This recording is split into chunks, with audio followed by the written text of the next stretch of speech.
This evening I had to have a think to see exactly where we were going to go with this. However, I've kept it very, very simple. None of this trying to think of a word, begin with a letter or anything like that. All I want you to do tonight is talk about a day in my life. Don't worry, it's not my life, it's your life.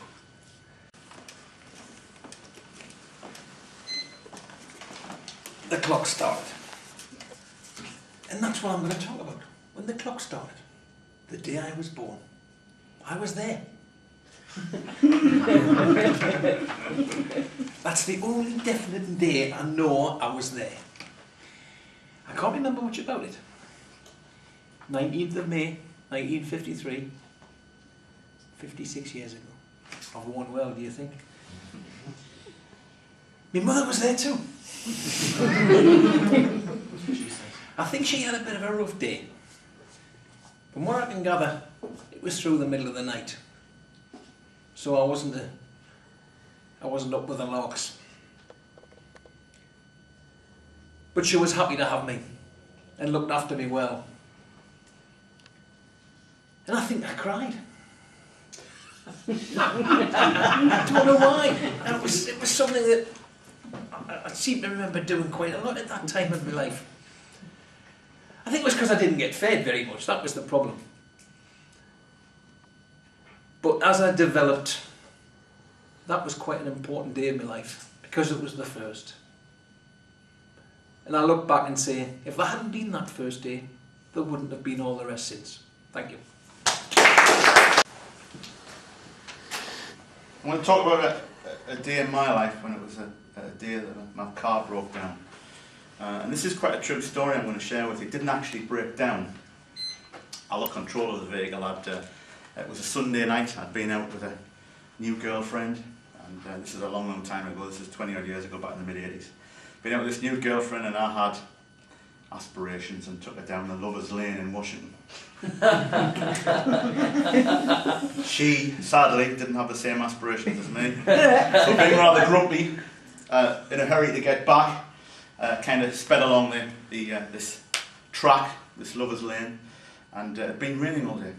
Been raining quite hard all day, and this track ran along the side of the River Wear at Fatfield in Washington. And I hit a pothole, and I lost control of the car, and I knew what was coming, I knew where we were going, and sure enough the car veered off, hit the embankment, started to head down the embankment, and I said to my girlfriend, take your seatbelt off and open your car door because we're going to end up in the river. And sure enough, that's exactly what we did happen. We ended up in the River Wear. And looking back now, and as I have done many times, I've laughed and joked, but I guess we did kind of come very, very close to death that night. And as it happens, that girlfriend went on to become my wife. So if you get a chance to meet her, you can kind of tell her or share the same story with her. So it wasn't the day my car broke down, but it was the day I put the car in the River Wear. So ain't many people can say that. So thank you very much.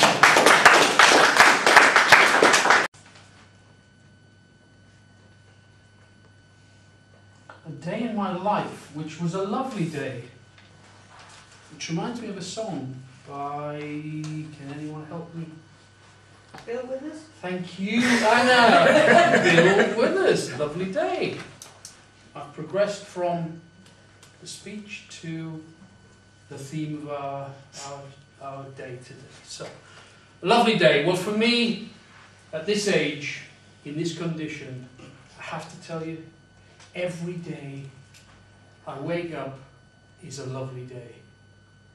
In fact, I was talking to one of my friends quite recently about a lovely day I had.